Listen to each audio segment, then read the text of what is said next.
Ezekiel chapter 41. Then he brought me into the sanctuary and measured the doorposts, 6 cubits wide on the one side and 6 cubits wide on the other side, the width of the tabernacle. The width of the entryway was 10 cubits, and the side walls of the entrance were 5 cubits on this side and 5 cubits on the other side. And he measured its length 40 cubits and its width 20 cubits. Also he went inside and measured the doorposts, 2 cubits, and the entrance 6 cubits high, and the width of the entrance 7 cubits. He measured the length 20 cubits, and the width 20 cubits, beyond the sanctuary, and he said to me, "This is the most holy place." Next he measured the wall of the temple 6 cubits. The width of each side chamber all around the temple was 4 cubits on every side. The side chambers were in 3 stories, one above the other, 30 chambers in each story. They rested on ledges which were for the side chambers all around, that they might be supported, but not fastened to the wall of the temple. As one went up from story to story, the side chambers became wider all around because their supporting ledges in the wall of the temple ascended like steps.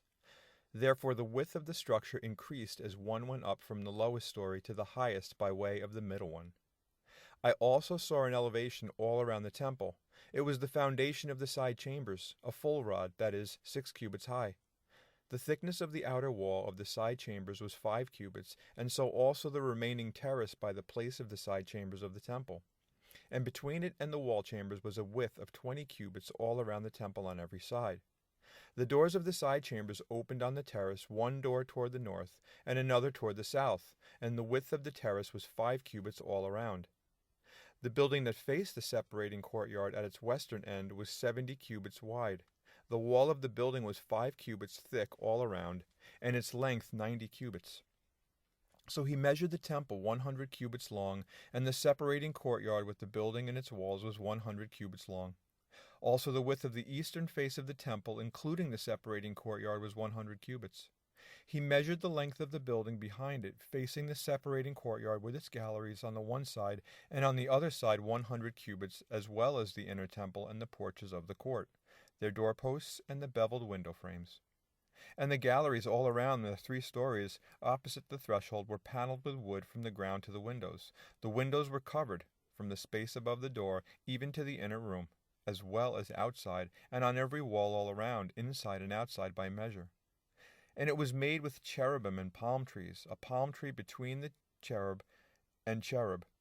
Each cherub had 2 faces, so that the face of a man was toward a palm tree on one side, and the face of a young lion toward a palm tree on the other side. Thus it was made throughout the temple all around. From the floor to the space above the door, and on the wall of the sanctuary, cherubim and palm trees were carved. The doorposts of the temple were square, as was the front of the sanctuary. Their appearance was similar. The altar was of wood, 3 cubits high, and its length 2 cubits. Its corners, its length, and its sides were of wood. And he said to me, "This is the temple that is before the Lord." The temple and the sanctuary had 2 doors. The doors had 2 panels apiece, 2 folding panels, 2 panels for one door, and 2 panels for the other door. Cherubim and palm trees were carved on the doors of the temple, just as they were carved on the walls. A wooden canopy was on the front of the vestibule outside.